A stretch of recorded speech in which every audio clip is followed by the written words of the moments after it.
long as I've been with Jazz, Jazz has not been the only person that I've had sex with. What does a submissive woman do for her man?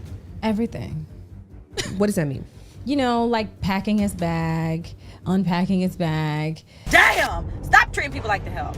If God gave me a son, I'd be terrified because I feel like I'd subconsciously raise him to be a man I could only dream of, but never experienced. When influencer Jasmin Brown posted those words on Instagram, the internet collectively gasped. This wasn't just some random thought shared in a vulnerable moment. This was a public confession from a woman pregnant with Cam Newton's second child, his 9th baby overall. The same woman who built her entire brand on roasting pick-me women had just admitted she was living with a man she wouldn't want her own son to become. The post went viral within hours, not because it was shocking for a pregnant woman to have fears about raising children, but because of who was saying it and what it revealed. Here was someone who'd made millions telling women to have standards, to demand respect, to never settle for less than they deserved. Yet she was essentially confessing that the father of her children represented everything she'd taught women to avoid. A woman for me is handling your own, but knowing how to cater to a man's needs. The post hit different because everyone knew exactly what she meant. This was coming from someone who'd spent years dragging women for accepting less than they deserved, only to find herself in the exact situation she used to mock. The timing couldn't have been more brutal. Heavily pregnant and seemingly having a public breakdown about the father of her children.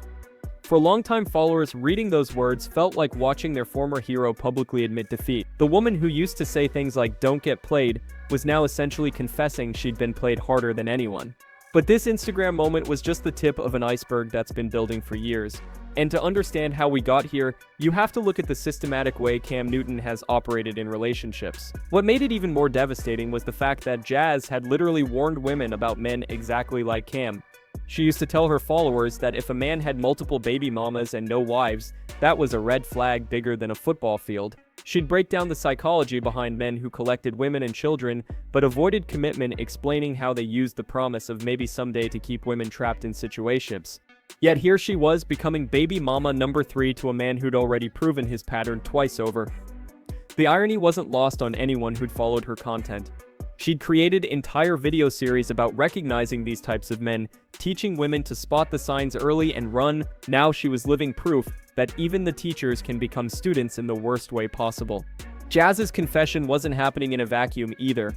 For months leading up to this breakdown, she'd been dealing with Cam's very public admissions about their relationship that would make most women pack their bags immediately. On his Funky Friday podcast, he casually dropped bombs that left people questioning why any woman would sign up for this chaos.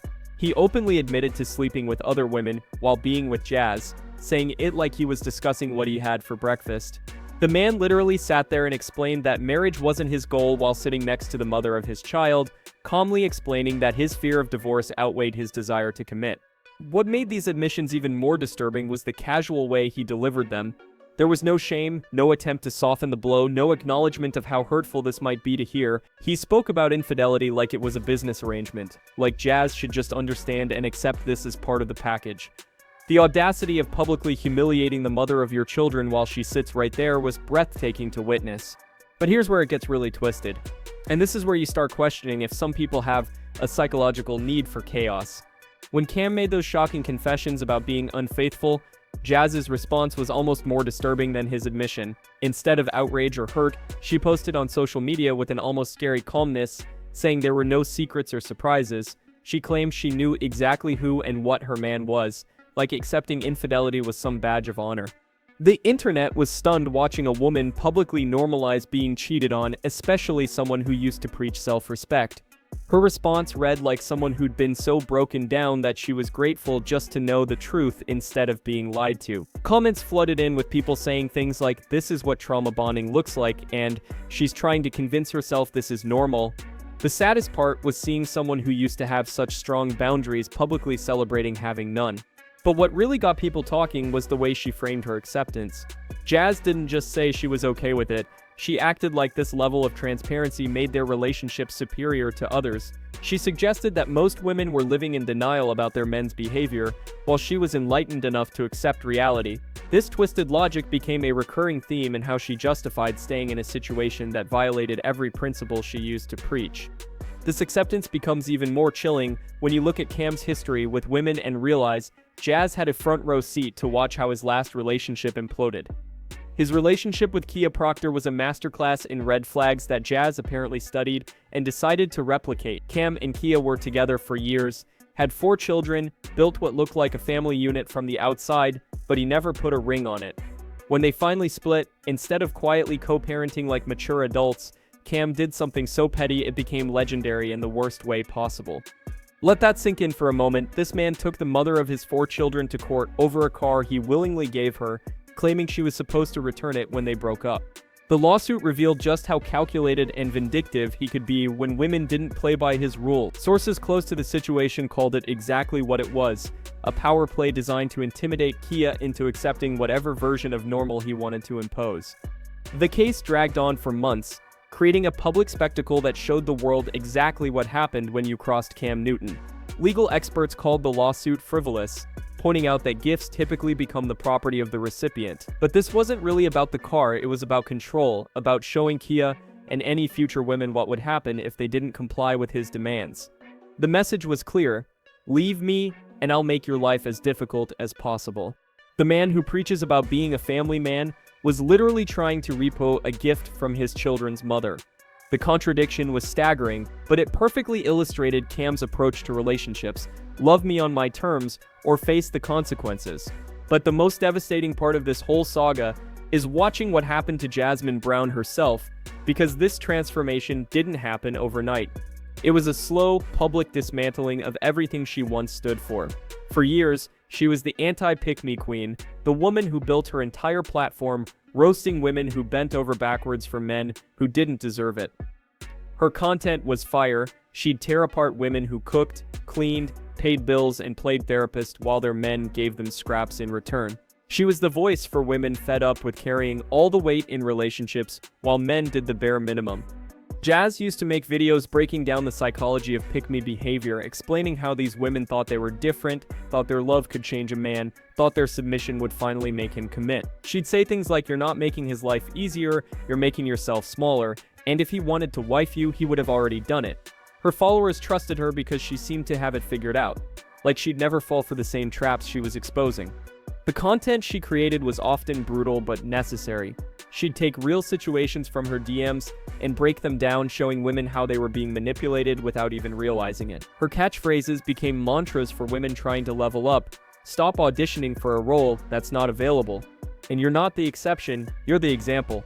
She built an empire on teaching women to recognize their worth and demand it from men who wanted access to them.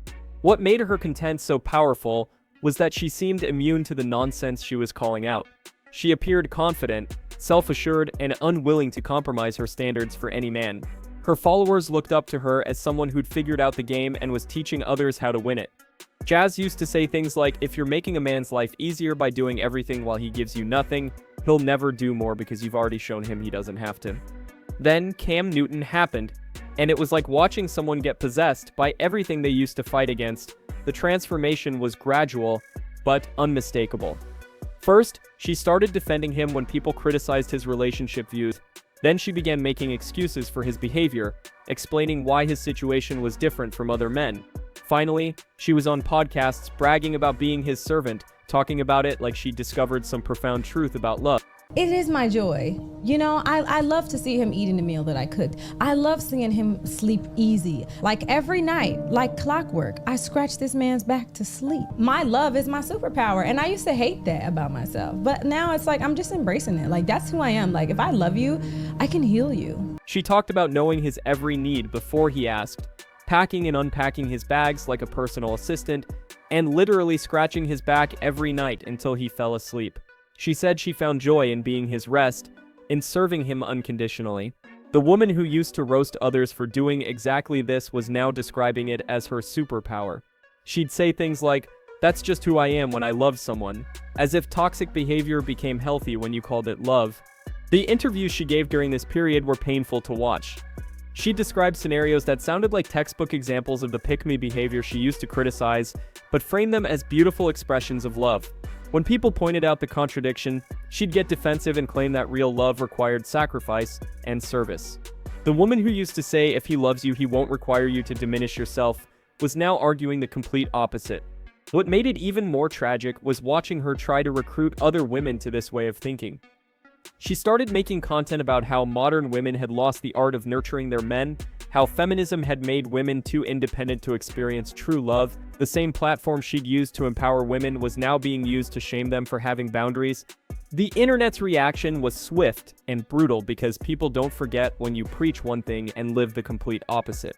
Comments flooded in, pointing out the glaring hypocrisy. One user summed it up perfectly, saying Cam was just making single moms like Nick Cannon, and that line became the rallying cry because it captured what everyone was thinking. Here was a woman who used to warn others against this exact behavior, now living it out publicly while pregnant with his second child.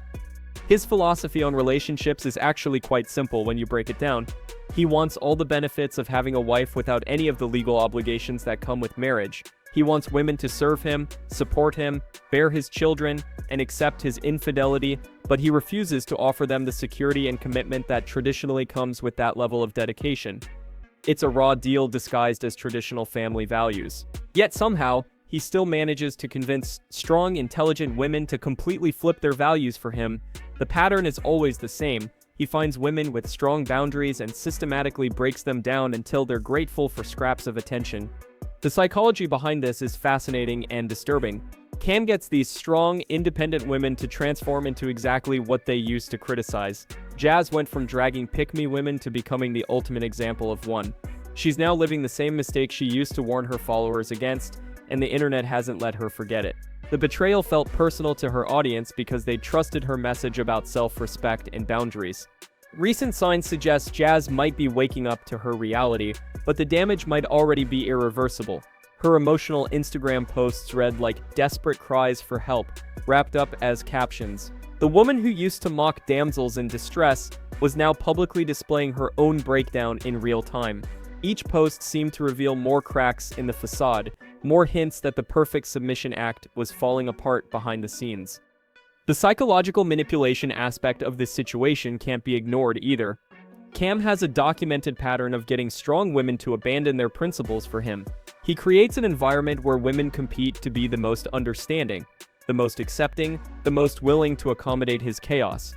Jazz probably thought she was winning by being the one who could handle what others couldn't, not realizing she was actually losing herself in the process. I'm not married. I have beautiful children. How many? 8. I didn't do my research. I thought it was 4, but 8. Okay. No, baby. Cool. It's By how 8. many women? 3. The saddest part is that Cam hasn't changed one bit throughout this entire saga, and everyone can see it except the women who get involved with him. He's been consistently transparent about who he is, a man who wants the benefits of family without the commitment of marriage, who openly admits to infidelity, who sues his children's mothers when they don't comply with his demands. The red flags aren't hidden, they're displayed like billboards on a highway. The women around him keep cycling through the same predictable pattern: initial attraction to his confidence and success, gradual acceptance of his problematic behavior, complete transformation of their values to accommodate his dysfunction, and eventually public breakdown when reality becomes too heavy to carry. Jazz is just the latest to go through this cycle, but she won't be the last. What makes this story so compelling and tragic is that it's happening in real time with millions of people watching. Jazz's story serves as a cautionary tale about ignoring your own advice and thinking you're different from everyone else who got burned. She saw all the red flags, preached against them to thousands of followers, then walked straight into the fire thinking she could handle the heat. The ultimate irony is that she became the very woman she once mocked, and now she's dealing with the consequences of that transformation while the world watches. And the most chilling part, this is probably just the beginning of her public breakdowns as reality continues to set in. The woman who used to warn others about the dangers of losing yourself for love is now living proof of what happens when you ignore your own wisdom. Don't forget to subscribe to not miss any of the celebrity gossip. Thanks for watching.